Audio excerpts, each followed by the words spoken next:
ಕರ್ನಾಟಕ ಸಂಗೀತ ಪರಿಷತ್ ಮೈಸೂರು ಘಟಕ. ಎಲ್ರಿಗೂ ನಮಸ್ಕಾರ. ಮೊದಲನೇದಾಗಿ ನಿಮ್ಮೆಲ್ಲರಿಗೂ ಕೂಡ ದೊಡ್ಡದಾದ ನಮಸ್ಕಾರ ಹೇಳಬೇಕು. ಯಾಕೆಂತಂದರೆ ಈ ನಾಟಕದ ಕಲೆ, ಸಂಗೀತ ಕಲೆ ಎಲ್ಲ ತುಂಬ ಶತಮಾನಗಳಿಂದ ಬಂದಂಥದ್ದು. ಅದನ್ನು ಇಲ್ಲಿವರೆಗೂ ಕೂಡ ಪೋಷಿಸ್ಕೊಂಡು ಇವತ್ತು ನೋಡಿ ಕಣ್ತುಂಬ ಜನ ಇದ್ದಾರಲ್ಲ, ನಿಮ್ಮಂಥವರಿಂದ ಈ ಕಲೆ ಬಂತು. ಇವತ್ತು ನಮ್ಮ ಪಕ್ಕ ಇರುವಂಥ ಇಬ್ಬರು ಮಹನೀಯರಲ್ಲ, ಅವರು ಮಹಿಳೆಯರು. ಯಾರು ಅಂದರೆ ರೇಖಾ ದಾಸ್ ಮೇಡಮು, ಹಾಗೆ ಅವರ ನಿಯತ್ತು ಮತ್ತು ನಮ್ರತೆಗೆ. ಯಾಕೆ ಗೊತ್ತಾ, ಇವತ್ತು ಯಾವುದೇ ಯಾರೇ ಒಬ್ಬರು ಮಹಿಳೆ ಇರ್ಬೋದು ಅಥವಾ ಹುಡುಗಿ ಇರ್ಬೋದು, ಒಂದು ಸಣ್ಣದಾದಂಥ ಒಂದು ಕಿರುತೆರೆ ಪಾತ್ರ ಮಾಡ್ತಾರೆ, ಆಮೇಲೆ ಯಾವುದೋ ಒಂದು ಫಿಲಮ್ಗೆ ಹೋಗ್ತಾರೆ.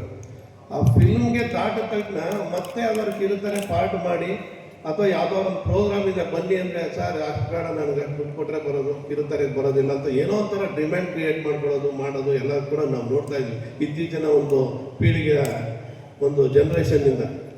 ಆದರೆ ರೇಖಾ ದಾಸ್ ಅವರು ಎಷ್ಟು ಫಿಲಮ್ ಮಾಡಿದ್ದಾರೆ, ಎಷ್ಟು ಜನ ಅವ್ರನ್ನ ಇಷ್ಟಪಟ್ಟಿದ್ದಾರೆ, ಇನ್ನೂ ಎಷ್ಟು ಕಡೆ ಕರೀತಾರೆ.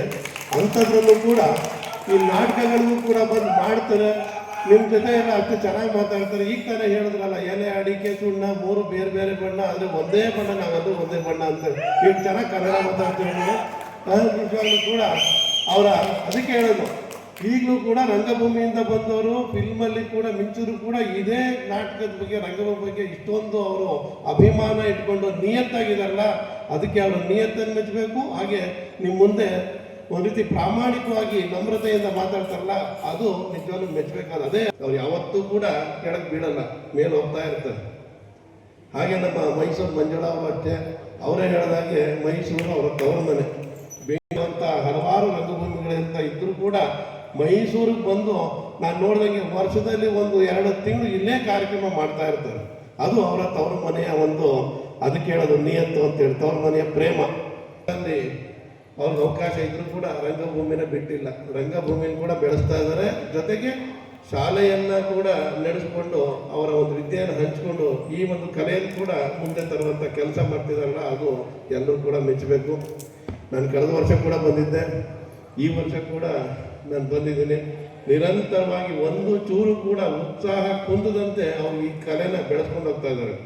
ಈ ನಾಟಕ ಮಾಡೋದು, ಆರ್ಗನೈಸ್ ಮ್ಯೂಸಿಕಲ್ ನೈಟ್ಗಳನ್ನ ಮಾಡ್ತಾ ಇರ್ತೀವಿ. ಒಂದು ಪ್ರೋಗ್ರಾಮ್ ಮಾಡೋದು ಎಷ್ಟು ಕಷ್ಟ ಅಂತ ಗೊತ್ತು. ಎಷ್ಟು ಜನರು ನಡಿಬೇಕು, ಎಷ್ಟು ಕಡೆ ಓಡಾಡಬೇಕು. ಒಂದು ಕಾರ್ಯಕ್ರಮ ಇವತ್ತು ಒಂದಿನ ಮುಗೀತದೆ, ಇದನ್ನ ಮಾಡ್ಬೇಕಾದ್ರೆ 3 ತಿಂಗಳು ನಿರಂತರವಾಗಿ ಕಷ್ಟಪಟ್ಟಿರ್ತಾರೆ ಅವರು.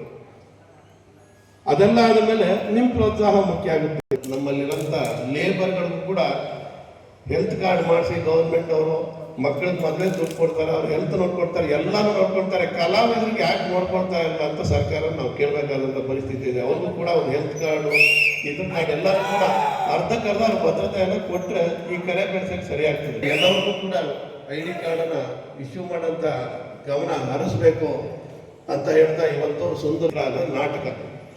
ನಾನು ಒಂದಂತೂ ಹೇಳ್ತೀನಿ, ಹಿಂದೆ ನಾವು ಹೇಗಿರಬೇಕು, ಹೇಗೆ ಬಿಹೇವ್ ಮಾಡಬೇಕು, ಮುಂದೆ ನಮ್ಮ ದಾರಿ ಏನು, ಹಿರಿಯರಿಗೆ ಹೇಗೆ ತೆಗೆದಿರಬೇಕು, ನಮ್ಮ ಒಂದು ಡಿಸಿಷನ್ ಹೇಗೆ ತಗೋಬೇಕು ಅಂತೇಳಿ ಈಗ ನಿಜವಾಗ್ಲೂ ಕಲಿತಾ ಇರೋದು. ನಮ್ಮ ರಾಜ್ಕುಮಾರ್ ಫಿಲಮ್ಗಳನ್ನ ನೋಡಿದ್ಮೇಲೆ, ಈ ಥರ ನಾಟಕಗಳನ್ನ ನೋಡಿದ್ಮೇಲೆ ಕೆಟ್ಟದ್ದು ಯಾವುದು ಒಳ್ಳೇದಾದ್ರು ಅಂತ ಹೇಳ್ಕೊಡ್ತಾರೆ ನಿಮಗೆ. ಈ ಕೆಟ್ಟದ್ದು ಯಾವುದು ಒಳ್ಳೇದಾದ್ರು ಅಂತ ಹೇಳ್ಕೊಳ್ಳೋಂಥ ವೇದಿಕೆ ಇದು. ಇದರಿಂದ ಕಲಿತಾರಂಥದ್ದು ಭಾಳಷ್ಟಿದೆ. ಇದು ಹೇಳ್ಕೊಡೋದಕ್ಕೆ ನಾವು ನಿಜವಾಗ್ಲೂ ಎಷ್ಟು ನಾವು ಕೃತಜ್ಞರಾಗಿದ್ರು ಕೂಡ ಮಾತು ಮುಗಿಸ್ತೀನಿ. ಮಾಲಾರ್ಪಣೆ